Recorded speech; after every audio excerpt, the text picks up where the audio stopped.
everyone. So we ended yesterday. We did the skin incision. We looked at the mouth and the different structures in the mouth.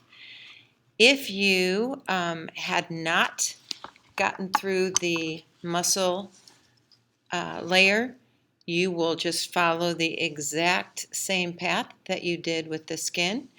And you'll notice that I took mine all the way up to the snout. And I've got mine pinned and ready to go.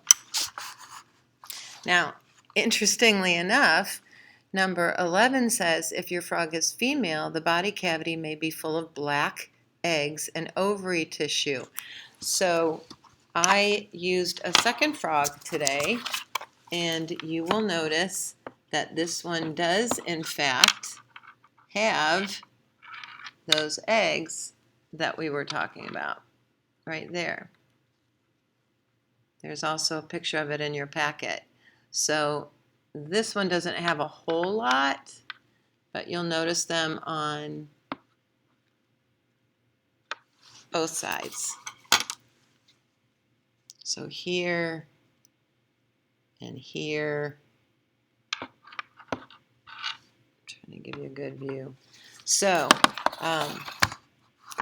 to see things clearly, you can I'm just pulling those out with my fingers. You can cut those out, but you just want to remove as much of that as possible so that you can see the other structures that we're going to be looking at. And these just come out easily enough with my fingers. Just pulling those out. You can cut them out if you'd like. Okay, so now we are ready to proceed to the digestive system.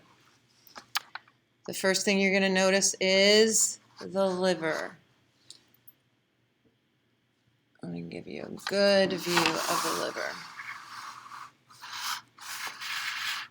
Okay. There we go. That's better. Okay. So the liver is here. Underneath, number 13 has you find the gallbladder. The gallbladder will be located right underneath the liver. And it looks like a small pea right there. Number 14, it asks you to find the stomach. It's going to be right here. Now, if you follow the stomach, you should know from studying the digestive system that it is going to run into the first part of the small intestine, which you will remember is called the duodenum. Continuing on, the curved part, the part that's coiled, is called the ileum. Now, what I want you to notice is that it mentions that there are membranes in between those coils. These are kind of broken like so. They're transparent, and they kind of keep. Let's see if I can get it there.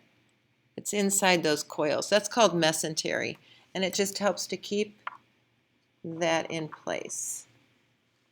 There, that's a good view.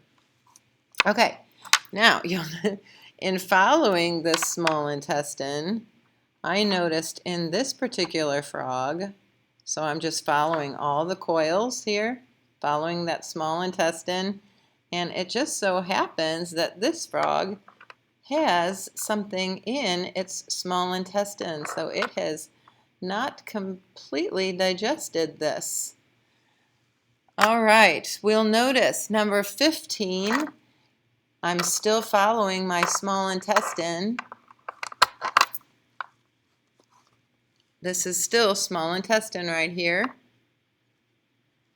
And at the end of the small intestine is your large intestine right there. Now, the lower part of the large intestine in the frog, which actually you can't really see unless you cut a little further in, which you are perfectly welcome to do that. You'll find what's called the cloaca, and this cloaca is a common chamber for frogs. It stores not only waste, but it in this female will store eggs until they're ready to be released to be fertilized. Now, number 18 or number 16 is asking you to find some bit more difficult organs, the spleen and the pancreas. So the pancreas is going to be found in the curve of your stomach, and remember it's going to be located near the small intestine, and that's getting in my way. There it is, right there. And here, right here, is the spleen. You'll remember that's a reservoir for red blood cells. Okay, continuing on. Number 18 is asking you to remove the liver. I already have one that I removed the liver. Again, I just cut it or pulled it out with my fingers.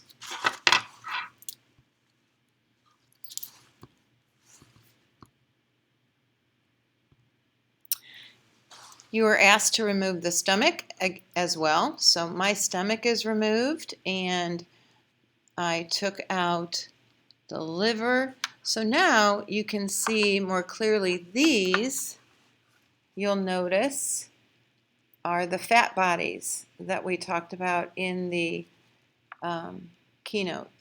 There's some more mesentery right there, that clear tissue. And as I removed the fat bodies, you can see the spleen a little bit better. Here are the small intestines, and to remove those, again, just follow them. The stomach, you just go to the top of it and then give it a snip. Here are the small intestines, just follow that. This one does not have anything in the small intestine, and then you can just keep following it, keep following it, keep following it, keep following it, until you get to the large intestine, which you can see there. So all of this is small intestine until you get to, like I said, the large intestine. All right, as we continue on, the respiratory system. So you will notice here the two sac-like features on either side. So there is a lung and there is a lung. They're going to be tucked in on either side of the heart. Now, it suggests that we can inflate these lungs. If you go back to the throat, and if you really open it up wide, you'll notice right behind the tongue, right here, right there, that's the glottis. And you can see that there's a slit there that you can get an opening. So while the throat here is going to lead to the esophagus and to the stomach, this glottis is going to lead to the windpipe and the lungs.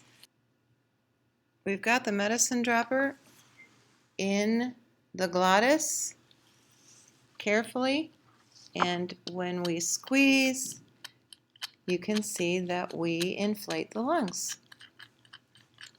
All right, on to number 22, the heart. The heart is found right there between those lungs. And you'll notice as you look at the heart that it has 3 chambers. Now there may be a transparent tissue around it that you're going to want to scrape that off. So if you look at this one, it's still got that on there a little bit. So you want to just scrape that film off so you get a really clear view of the heart, which is located right here. And you can see on this one very clearly the 3 chambers. 1, 2, 3.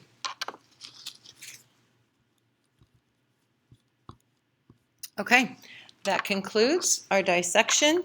Happy dissecting!